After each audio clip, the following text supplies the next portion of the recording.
حديث النور والصدق هو الداعي إلى الحق يجمعه البخاري ويهديه إلى الخلق.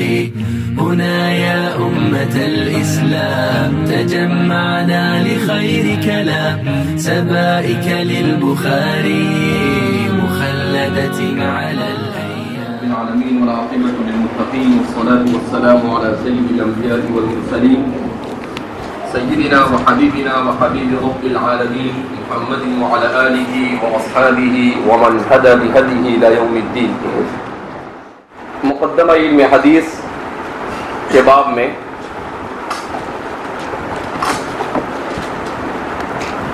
سب سے پہلے اختصار کے ساتھ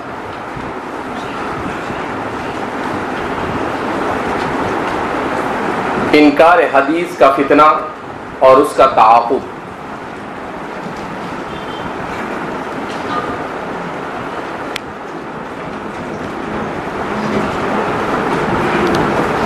اس سے قبل جیسا کہ بیان کیا گیا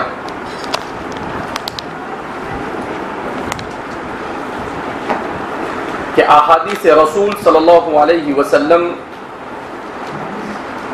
کے حفاظت کے خاطر نبی کریم صلی اللہ علیہ وسلم کے دور مسعود سے لے کر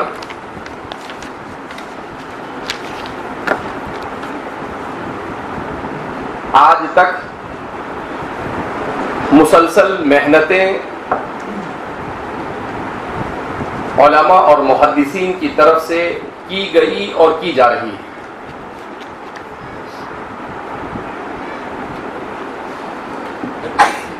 مگر اس کے باوجود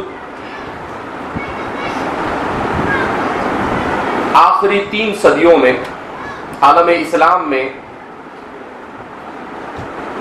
مغرب نے جو فتنے کھڑے کیے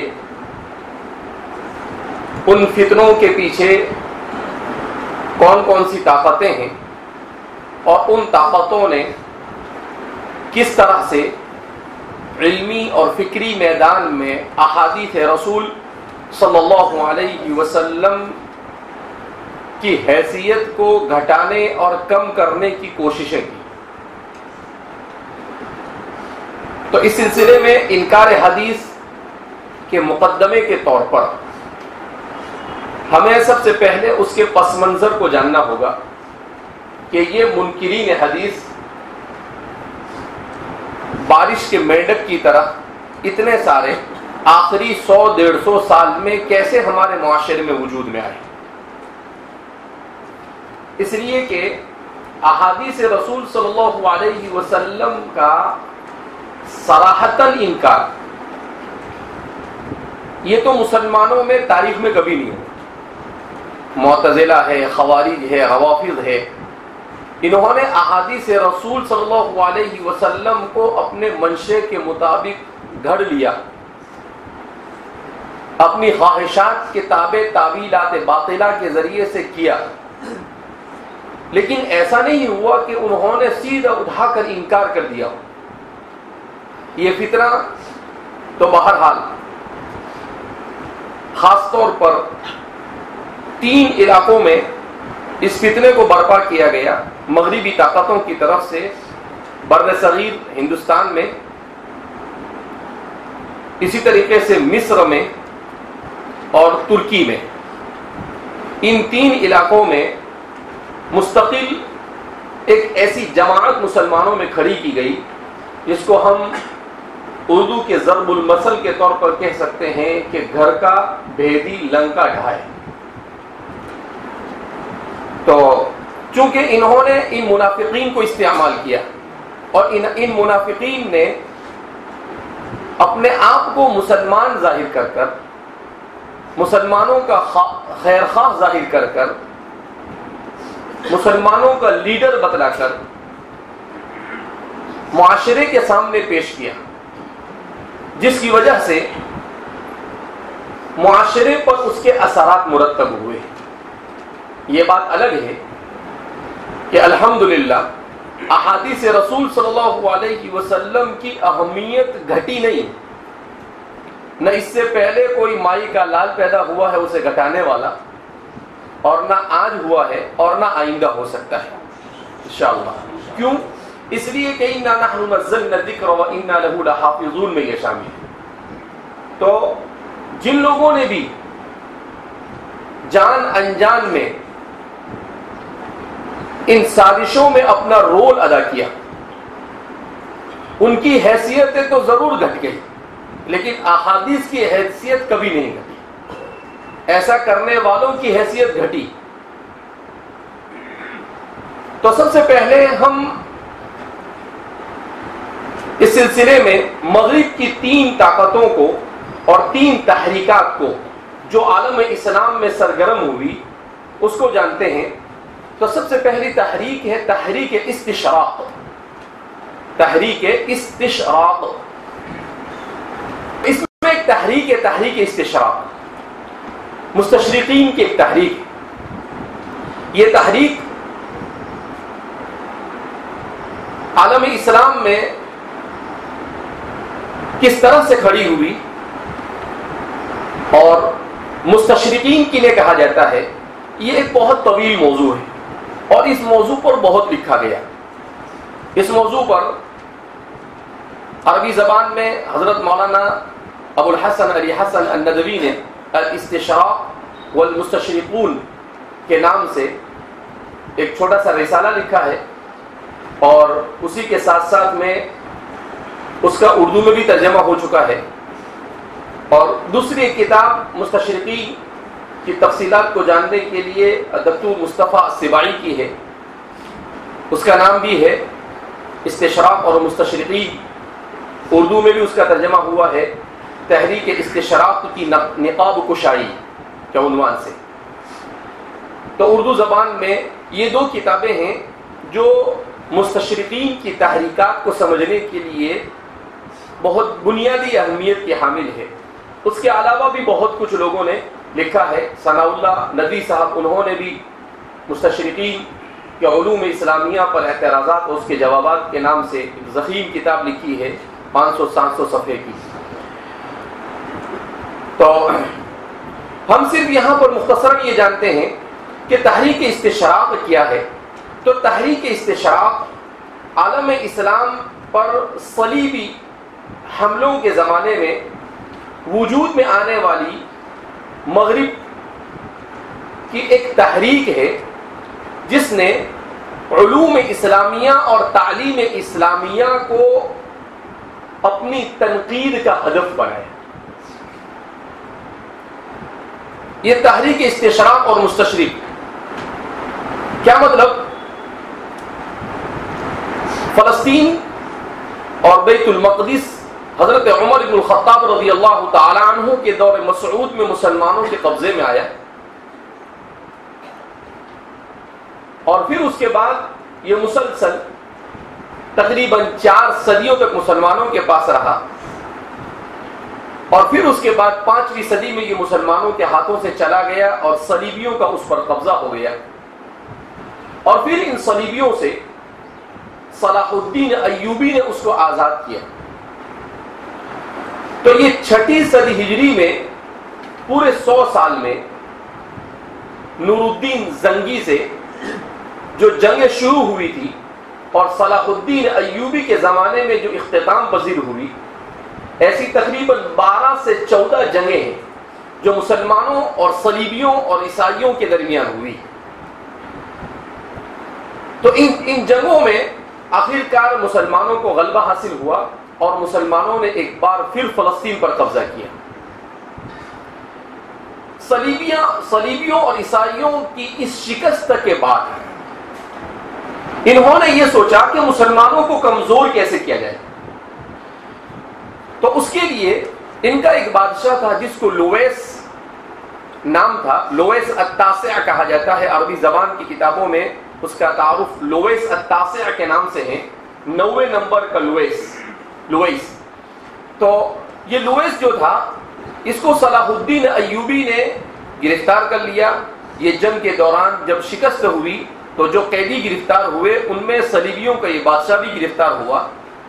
صلاح الدین ایوبی نے اسے جیل میں ڈال دیا لیکن یہ ان کا ذہین اور بہت معتبر بادشاہ تھا، لہذا مغربی طاقتوں نے جمع ہو کر صلاح الدین ایوبی سے کہا کہ ہمارا یہ بادشاہ آپ چھوڑ دو۔ صلاح الدین ایوبی نے کہا کہ ایسے اتنے آسانی سے نہیں چھوڑا جائے گا۔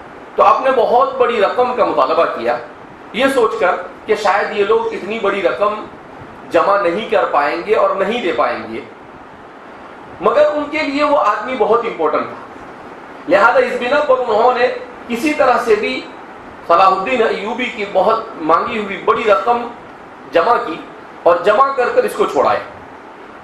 اس کو چھوڑانے کے بعد جب یہ وہاں پہنچا مغرب میں، یورپ میں واپس، تو 11ویں صدی عیسوی اور 6ٹھی صدی ہجری میں، تو اس نے وہاں جانے کے بعد ان لوگوں کو جمع کیا اور ان کا شکریہ ادا کیا کہ بھائی آپ لوگوں نے مجھے آزاد کیا، میں آپ لوگوں کا مشکور و ممنون ہوں، لیکن آپ نے جب میرے لیے اتنی دولت جمع کی اور مجھے چھوڑایا ہے تو اب میرا حق بنتا ہے کہ میں میرے مذہب کی خدمت کروں۔ تو اس نے اس مجلس میں صراحتاً ان لوگوں سے کہا کہ دیکھو، طاقت کے زور پر مسلمانوں کو دنیا میں کوئی ختم نہیں کر سکتا ہے، کتنی بڑی طاقت دنیا کی آ جائے، لیکن لوہے سے تاسے کہتا ہے تلوار، گولیوں اور بموں کے ذریعے سے مسلمانوں کو کبھی ختم نہیں کیا جا سکتا ہے۔ یہ قوم ایسی ہے کہ ان کے یہاں پر لڑتے ہوئے جان کی بازی لگا کر جان قربان کر دینا یہ کامیابی کی علامت ہے، اور جب ان کو تیر یا گولی یا ان کو موت کا وقت ان کے قریب آتا ہے تو یہ ناکامی نہیں بلکہ وہ کہتے ہیں فزت ورب الکعبہ، کہ اب میں رب کعبہ کی قسم کامیاب ہو گئے۔ اور جس قوم کے اندر اپنے دین کے دفاع کا یہ جذبہ ہو کہ اپنی جان خوشی کے ساتھ قربان کرے، اس قوم کو دنیا کی کوئی طاقت شکست نہیں دے سکتی۔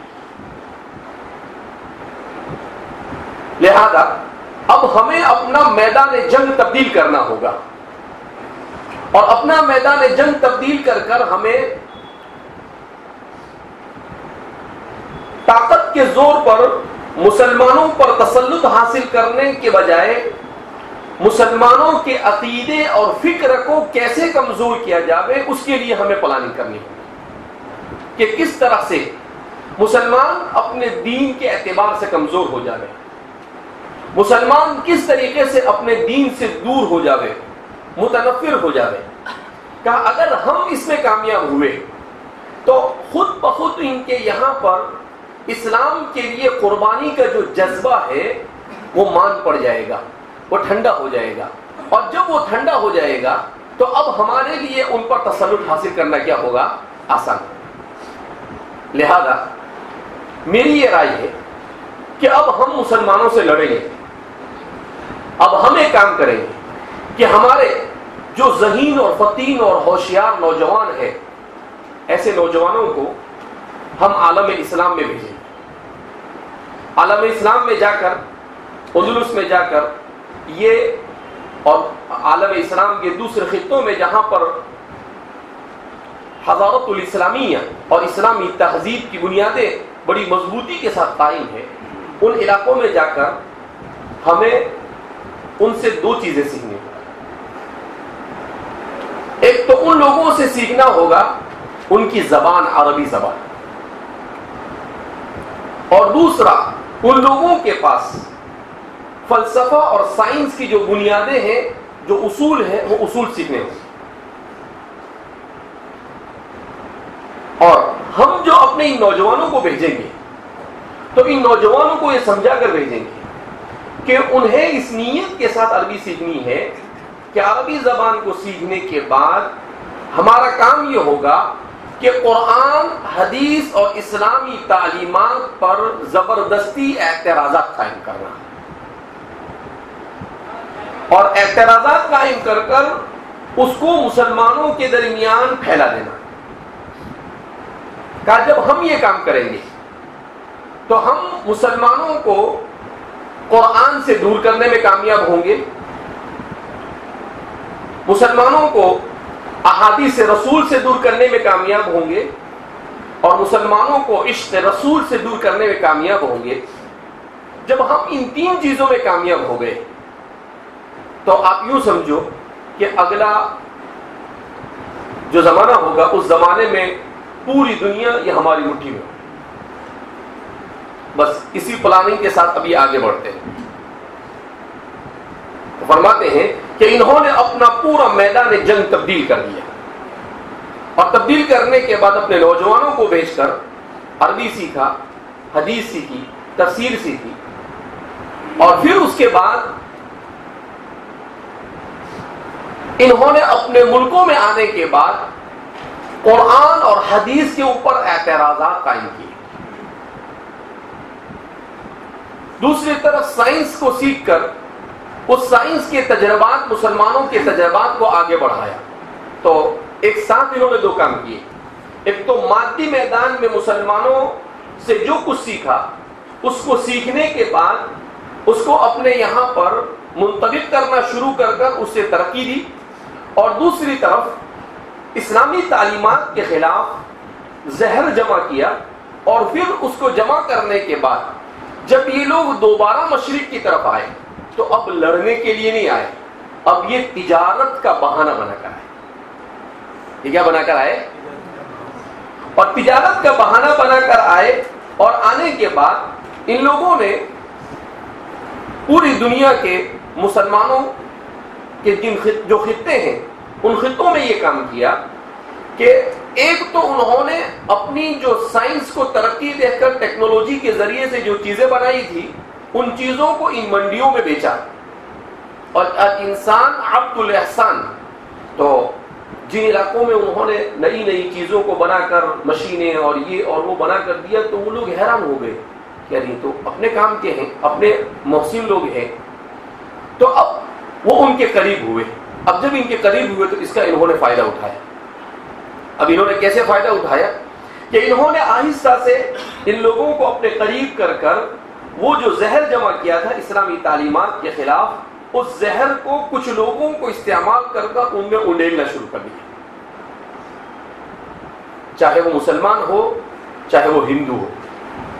اسی لیے ایک کتاب بڑی اچھی ہے جس میں خاص طور پر بر صغیر کے اوپر کام کیا گیا ہے, سر سید اور حالی اور ان کا نظریہ فطرت, سر سید اور حالی کا نظریہ فطرت.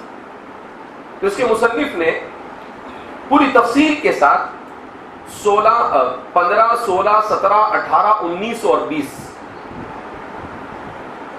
ان 6 صدیوں میں کس طریقے سے عالم اسلام کے اوپر فکری اعتبار سے ان لوگوں نے تسلط حاصل کیا اس پر تفصیل کے ساتھ انہوں نے روشنی ڈالی ہے.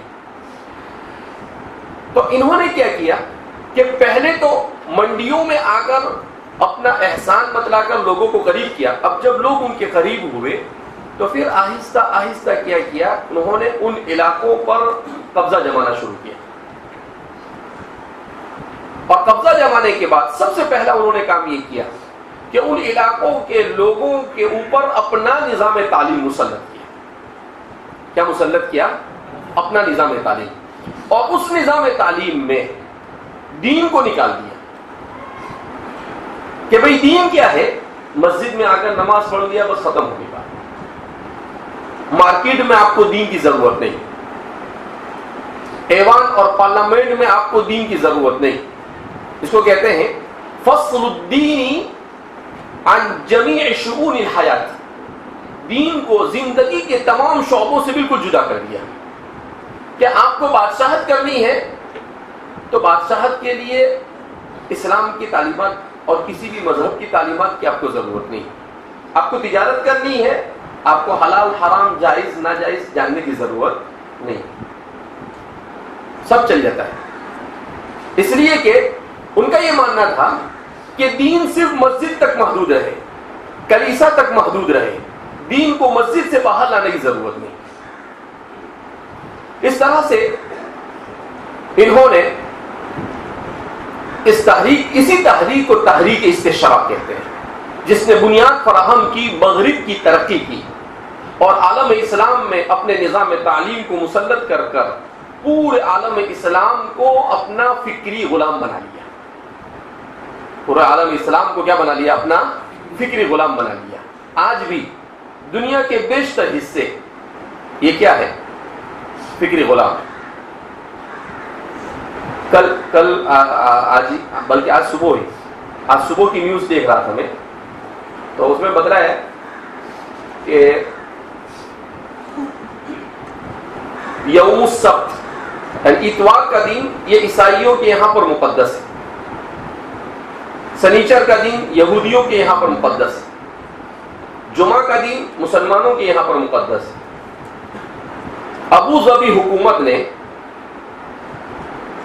جمعرات کے دن کو دین ابراہیمی کے لیے منتخب کیا اور کہا یہودی، نصرانی اور عیسائی اور جتنے بھی دنیا کے مذاہب یہ سب مل کر ایک جگہ پر عبادت کریں، جس کو کہتے ہیں اتحاد ادیان یا تقارب ادیان کہا جاتا ہے.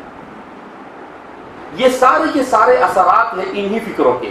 کہا نہیں دنیا کا سب سے، وہ کیا کہتے ہیں کہ دنیا کا سب سے بڑا مذہب کیا ہے؟ انسانیت. اگر جتنی انسانیت اسلام میں ہے دنیا میں کہیں پر انسانیت ہے ہی نہیں. اسلام اور انسانیت کبھی جدا ہوتی ہی نہیں. اور جہاں انسانیت اسلام سے ہٹتی ہے تو انسانیت بھی انسانیت باقی نہیں رہتی ہے، بلکہ انسانیت بھی اپنے خول سے باہر نکل جاتی ہے. تو اس طرح سے یہ تحریک استشراق جس نے عالم اسلام کی فکر کے اوپر تسلط حاصل کیا، اسی استشراق کے ذیل میں دوسری تحریک وجود میں آئی عالم اسلام میں، جس کو کہا جاتا ہے استعمار. کیا کہا جاتا ہے جس کو؟ استعمار. استعمار یہ اصل میں بنا ہے عمارتن سے، اس کے معنی آباد کرنا. تو تحریک استعمار کیا ہے؟ تحریک استعمار یہ ہے کہ مغربی اقوام دنیا کے مختلف خطوں میں یہ کہہ کر آئی کہ ہم آپ کے علاقے کو ڈیولپ کریں گے، ہم آپ کے علاقے کو سنواریں گے اور آپ کے علاقے میں جو کمیاں ہیں ان کمیوں کو دور کریں گے. تو عنوان بڑا اچھا ہوتا ہے، لیکن اس عنوان کے پیچھے ان کی نیتیں بڑی خبیث ہوتی ہیں. زخرف القول غرورا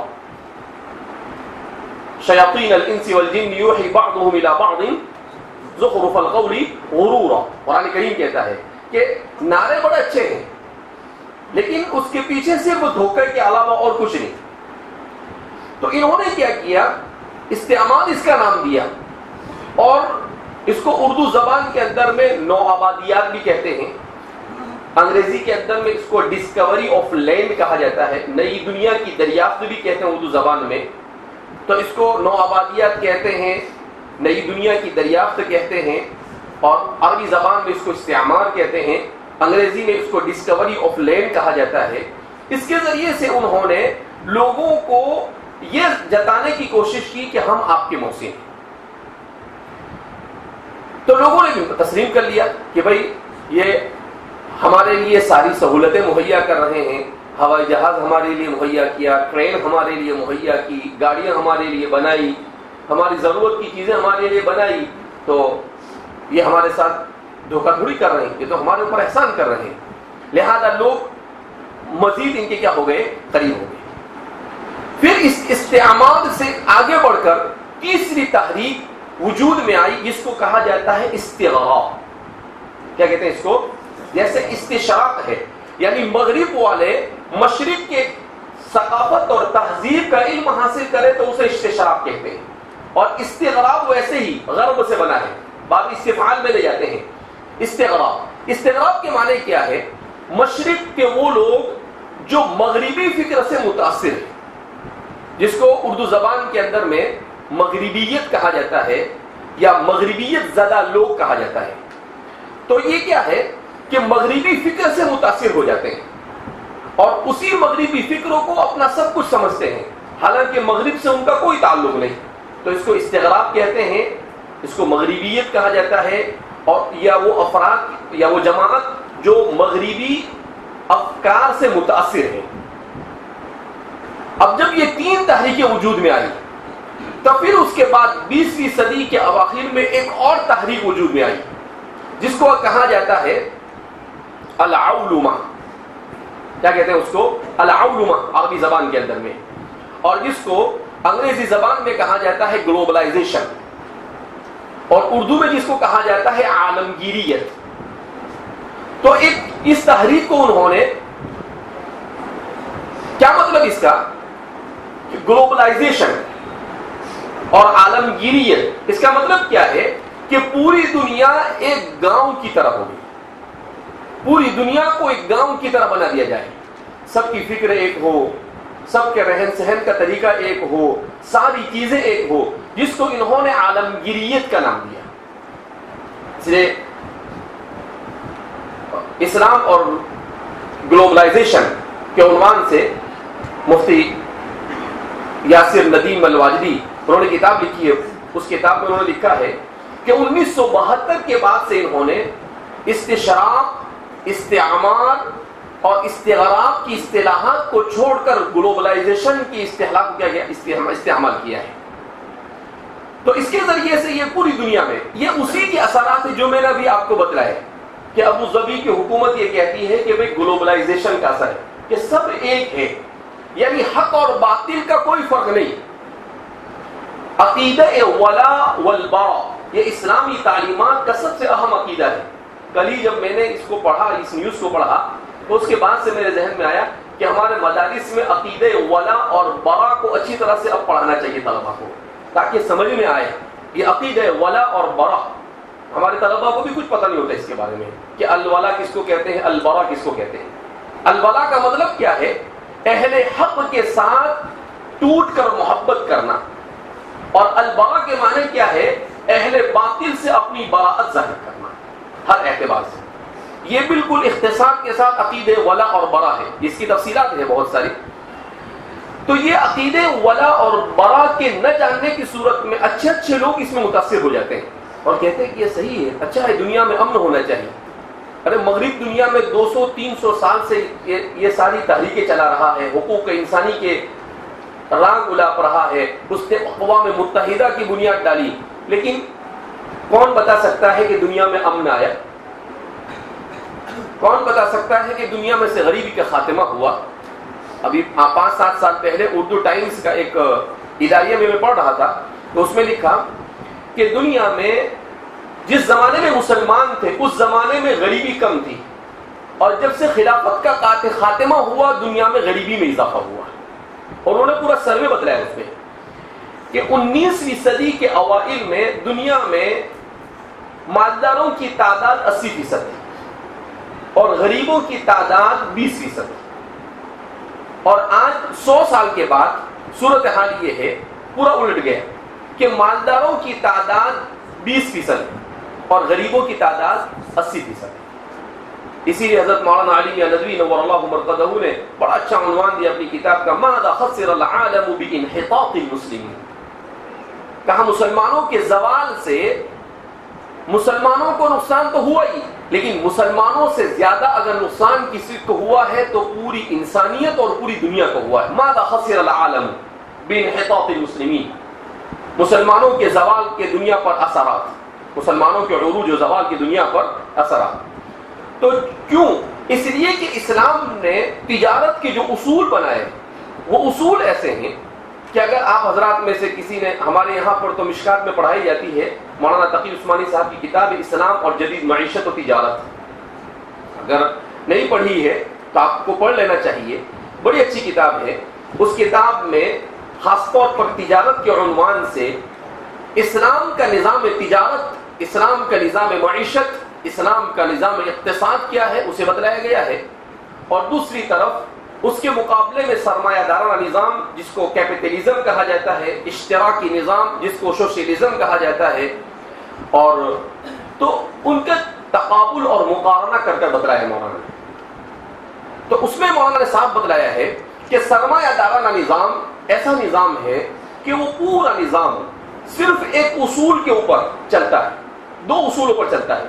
ان کا ایک اصول ہے law of demand and supply, قانون رسد و طلب، اور دوسرا اصول ہے لیزر فیئر یعنی تجارت کی آزادی۔ کہا ان دو اصولوں کے اوپر انہوں نے اپنے پورے نظام کو قائم کیا ہے۔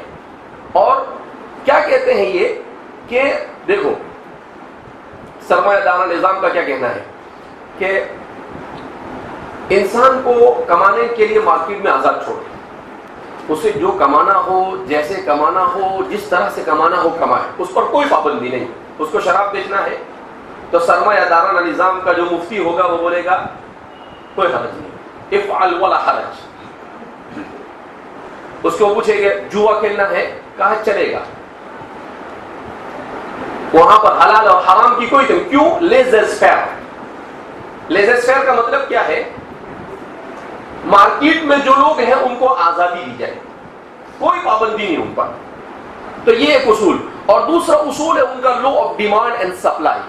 یہ جس دنیا میں رہتے ہیں نا اس دنیا کے بارے میں معلوم ہونا چاہیے، کنویں کا مینڈک بن کر نہیں رہنے کا۔ ارے سمجھ میں آئی بات؟ من جہل عن اہل زمانہ فہو جاہل، امام محمد بن الحسن الشیبانی کا قول نقل کیا ہے امام شامی نے عقود رسم المفتی، شرح عقود رسم المفتی کے اندر میں، جس میں آپ نے کیا کہا؟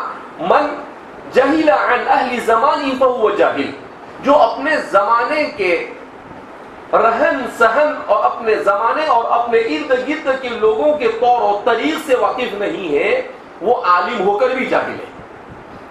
وہ عالم ہو کر بھی کیا ہے؟ جاہل ہے۔ ارے بھائی اس دنیا میں اللہ نے بھیجا ہے تو معلوم ہونا چاہیے، ایک دم صوفی کو اڈا بن کر نہیں رہنے کا۔ کہا نہیں بس بندے کو دنیا سے کوئی مطلب نہیں ہے۔ وہ رہبانیت ابتدعوها ما كتبنا عليهم، اسلام رہبانیت نہیں سکھاتا ہے، اسلام تو سکھاتا ہے آتینا فی الدنیا حسنہ وفی الآخرۃ حسنہ، حسنہ دنیا کے لیے بھی صحیح کرنی ہے۔ لہذا اس بنا پر پتہ چلنا چاہیے کہ دنیا کہاں جا رہی ہے اور ہم کہاں کھڑے ہیں، اور اس دنیا کو ہم آنکھ سے آنکھ ملا کر کس طریقے سے ہم ان کے ساتھ بات کر سکتے ہیں۔ تو لا آف ڈیمانڈ اور سپلائی، اس میں کیا ہوتا ہے؟ لا آف ڈیمانڈ اور سپلائی میں، law of demand and supply میں یہ ہوتا ہے کہ یہ کہتے ہیں کہ مارکیٹ میں ایک قدرتی قانون ہے جس کو قانون رسد و طلب کہتے ہیں اردو میں۔ کہا یہ قانون جو ہے وہ کیا ہے؟ کہا رسد کس کو کہتے ہیں، طلب کس کو کہتے ہیں؟ کہا مارکیٹ میں لوگوں کا چیزوں کو خریدنے کے لیے آنا، یہ طلب ہے۔ یہ کیا ہے؟ طلب ہے۔ پوری کتاب کا نچوڑ میں آپ کو بتا رہا ہوں 2-3 منٹ میں۔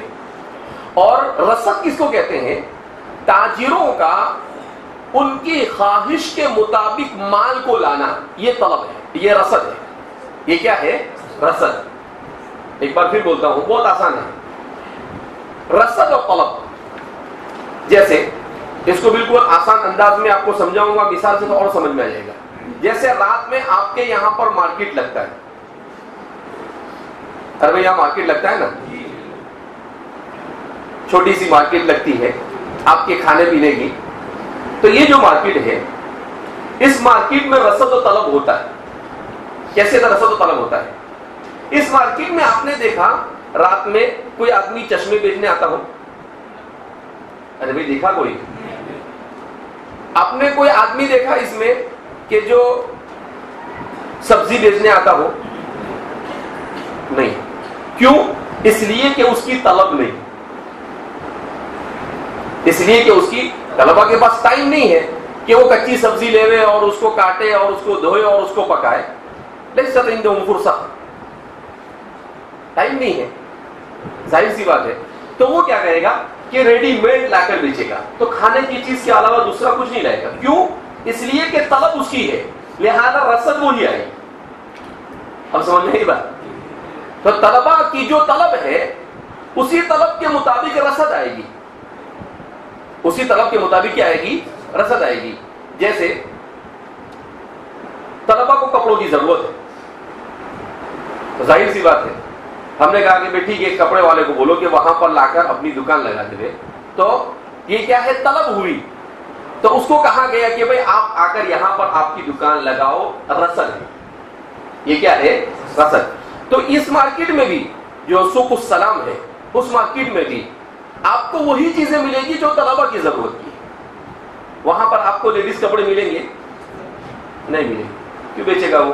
اس لیے کہ لیست عندنا لیڈیز، النساء یہاں پر ہے نہیں ہمارے، تو پھر وہ کیوں بیچے گا؟ وہ وہاں پر کوئی چوڑی بیچنے والا ہے، ارے کوئی ملے گا آپ کو؟ کیوں؟ اس کی طلب نہیں ہے. تو اس کو رصد و طلب کہتے. وہ کیا کہتے ہیں کہ دیکھو دنیا میں لوگوں کو آزاد چھوڑو، لوگ دیکھیں گے کیا طلب ہے، کیا ضرورت ہے، اور اسی طریقے سے کام کیا ہوتا رہے گا، پورا ہوتا رہے گا. آپ کو کسی کو کچھ بولنے کی ضرورت نہیں. یہ ہے سرمایہ دار. اشتراکی نظام یہ روس کے اندر میں قائم ہوا تھا، جس کو سوویت یونین کہا جاتا تھا، جس کو عالم اسلام کے ساتھ یہ ٹکرایا، افغانستان کے ساتھ، اور پھر اس کے بعد ٹکرا کر ریزہ ریزہ ہو گیا. الاسلام یعلو ولا یعلی علیہ. اسلام دب تو سکتا ہے، مٹ نہیں سکتا ہے. تو بہت کوششیں کی نا. پھر کیا ہوا؟ وہ ٹوٹا، اور ٹوٹنے کے بعد 6 مسلم ریاستیں وجود میں آئی. جس اسلام کو وہ جڑ موڑ سے اکھاڑنا چاہتے تھے، وہ اسلام 100 سال کے بعد بھی وہاں باقی رہا، اور اس کا کچھ بگاڑ سکے نہیں. اگر حیثیت ختم ہوئی تو رشیا کی حیثیت. تو اشتراکی نظام، یہ اشتراکی نظام کیا ہے کہ ان کے یہاں پر ہر چیز پلاننگ سے ہوتی ہے. کہاں کوئی بھی چیز آپ کو کرنی ہے تو گورنمنٹ سے سوال کرو، گورنمنٹ سے کہو کہ مجھے یہ کرنا ہے، گورنمنٹ اجازت دے تو کرنا، ورنہ نہیں کرنا. اسی لیے آپ دیکھیں گے اس وقت جو دنیا میں نظام، حضرت مولانا تقی عثمانی صاحب جو اس فن کے ماہر ہیں، حضرت نے لکھا ہے کہ اس وقت دنیا میں خالص سرمایہ دارانہ نظام بھی نہیں ہے اور خالص اشتراکی نظام بھی نہیں ہے، بلکہ مکسڈ اکنومی ہے، مخلوط اکنومی ہے، مخلوط اقتصادی نظام ہے. یعنی کچھ چیزیں اشتراکیت سے لے لی گئی اور کچھ چیزیں سرمایہ دارانہ نظام سے لے گئی. جیسے آپ ہندوستان میں آپ کو گھر بنانا ہے، آپ کو مدرسہ بنانا ہے، آپ کو مسجد بنانی ہے، تو آپ کو گورنمنٹ سے پرمیشن لینا پڑتا ہے، این او سی لینی پڑتی ہے، نو آبجیکشن سرٹیفکیٹ، این او سی بولتے ہیں اس کو. یہ اشتراکی نظام کے اثرات ہیں. یہ کس کے اثرات ہیں؟ اشتراکی نظام. کیوں؟ اس لیے کہ حکومت سے اجازت لو، حکومت سے کیا کرو. اور اس کے علاوہ دوسری جو بہت سارے نظام چل رہے ہیں جیسے بینک وغیرہ، یہ اثرات ہیں کس کے؟ سرمایہ دارانہ نظام کے. تو اس وقت دنیا میں دونوں چل رہے ہیں. بہرحال تو میں یہاں پر یہ بتانا جا رہا تھا کہ یہ پورے اثرات، تو یہ پہلے کیا ہوا؟ استشراق آیا، استشراق کے بعد کیا آیا؟ استعمار آیا، استعمار کے بعد کیا آیا؟ استغراب آیا، اور استغراب کے بعد کیا آیا؟ العلومہ، عالمگیریت. اس کے بعد کیا آیا؟ علومہ اور عالمگیریت آئے. اور اب جس دور میں ہم جی رہے ہیں یہ اس سے آگے بڑھ گئے ہیں. اس کو کہا جاتا ہے نیو ورلڈ آرڈر. 21ویں صدی میں اب جو انہوں نے مغرب نے ایک نیا ہوا کھڑا کیا ہے وہ کیا ہے؟ نیو ورلڈ آرڈر، نیا عالمی نظام، نیو ورلڈ آرڈر. لیکن ان سب کے پیچھے صرف ایک چیز کا فرما ہے، سب کے پیچھے کیا؟ مغرب کا اپنا مادی مفاد. استشراق کے ذریعے سے بھی مغرب اپنا مادی مفاد اور اپنا تسلط چاہتی ہے دنیا پر.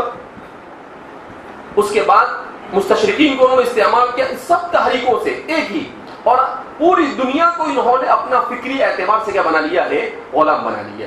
اس اعتبار سے میں نے آپ حضرات کے سامنے یہ چیز اس لیے پیش کر دی کہ اب جن لوگوں کو ہم بیان کریں گے منکرین حدیث، یہ سارے کے سارے منکرین حدیث ہوں گے دراصل مستغربین. یہ سب کے سب کون ہے؟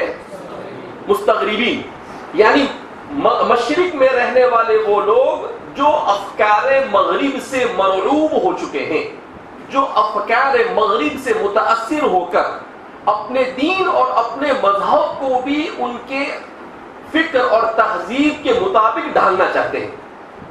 تو انہی میں سے ایک جماعت ہے منکرین حدیث کی. انہی میں سے ایک جماعت کس کی ہے؟ منکرین حدیث کی. تو منکرین حدیث جو ہے، یہ منکرین حدیث 4 قسم کے ہوتے ہیں. منکرین حدیث کتنے قسم کے ہوتے ہیں؟ کیوں 4 قسم کے؟ اس لیے کہ احادیث مبارکہ کے باب میں مستشرقین بھی 4 قسم کے ہیں، اور یہ ان کے العبد الاعمى، اندھے غلام ہے. کیسے غلام ہے؟ اندھے غلام.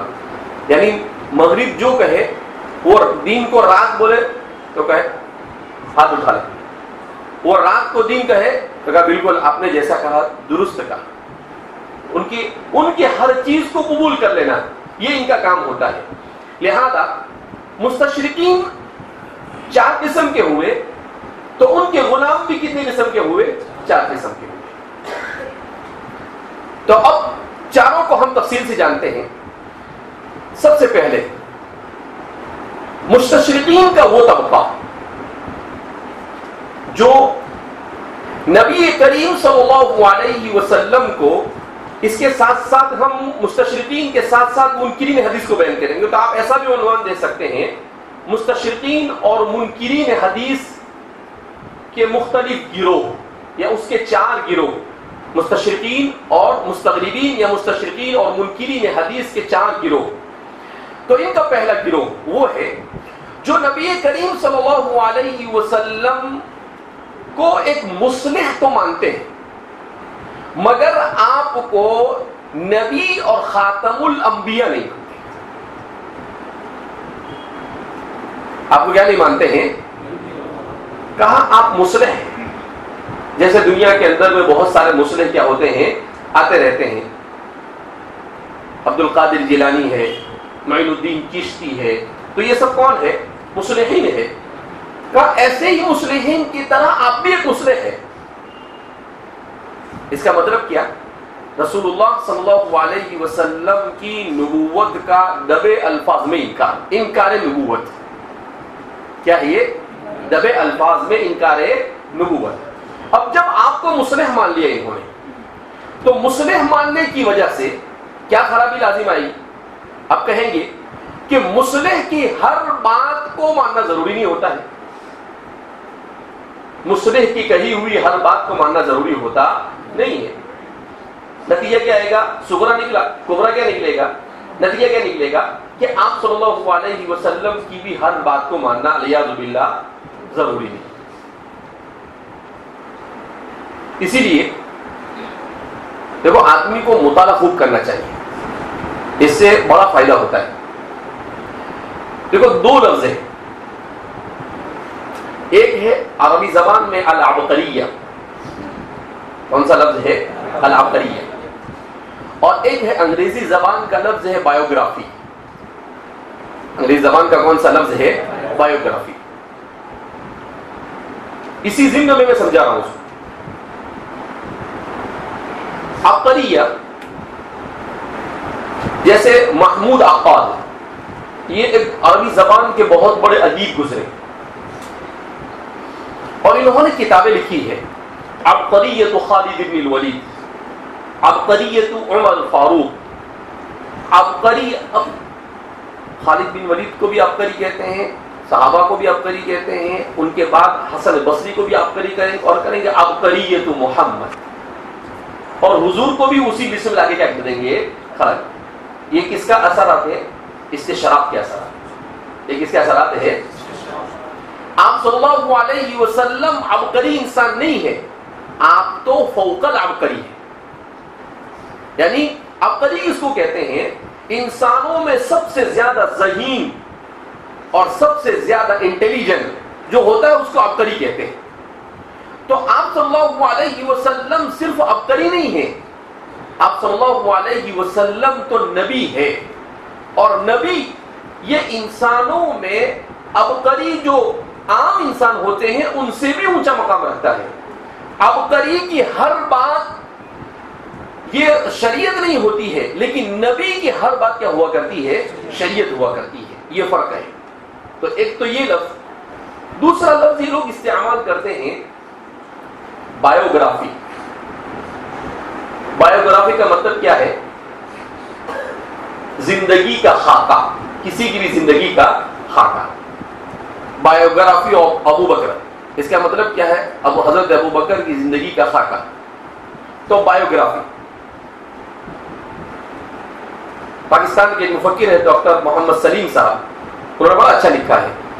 کہا کہ نبی کریم صلی اللہ علیہ وسلم کی سیرت مطہرہ کو بایوگرافی نہیں کہا جا سکتا.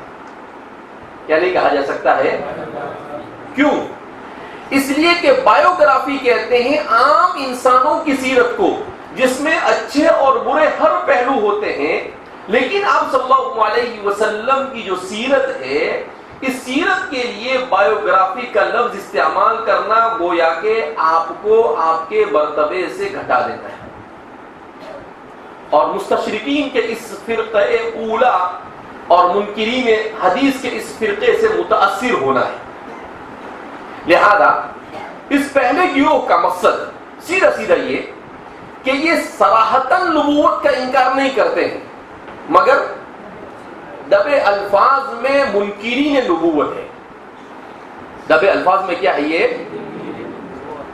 اب ظاہر سی بات ہے جو منکرین نبوت ہو گئے تو منکرین نبوت یہ کبھی مسلمان ہو سکتا نہیں.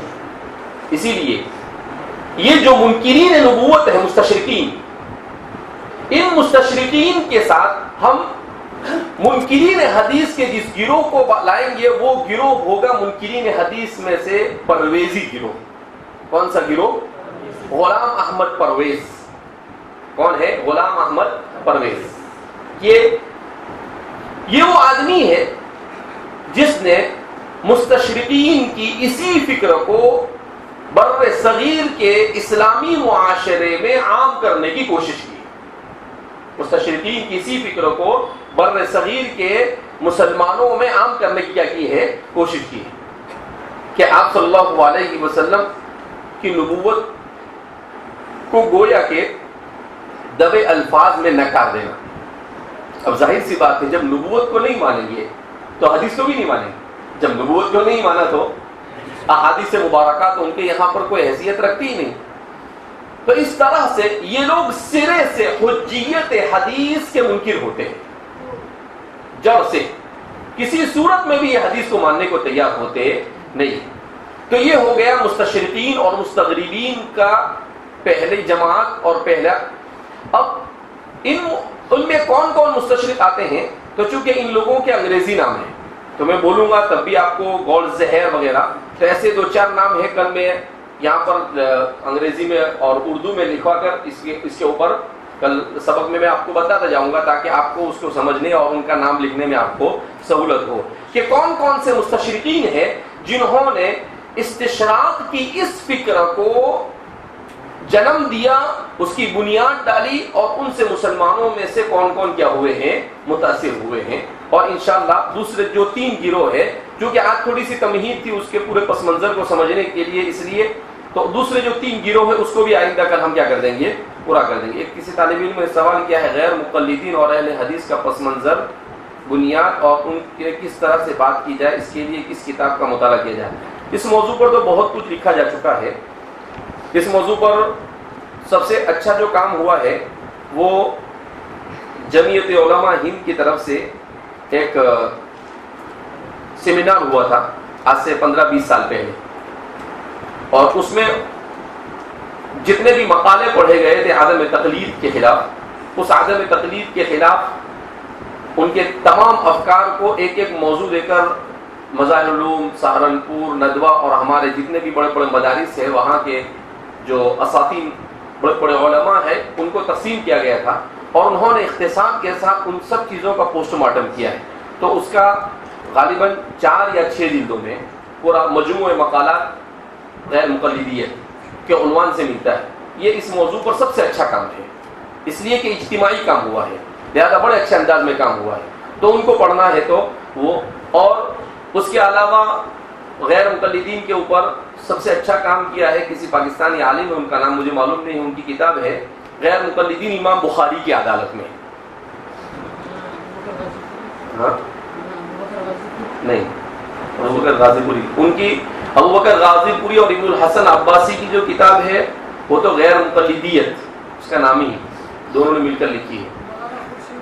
وہاں خورشید احمد، مولانا خورشید احمد صاحب کوئی ہے، ان کی ہے غیر مقلدین امام بخاری کی عدالت میں. وہ چھوٹی سی کتاب ہے، اگر کوئی تفصیل سے پڑھنا چاہتا ہے تو مجموعہ مقالات غیر مقلدیت، اور اگر کوئی اختصار سے پڑھنا چاہتا ہے تو امام بخاری کی عدالت میں جو خورشید صاحب کی کتاب ہے وہ بڑی اچھی کتاب ہے، اور بھی اس کے علاوہ لوگوں نے بہت لکھا ہے.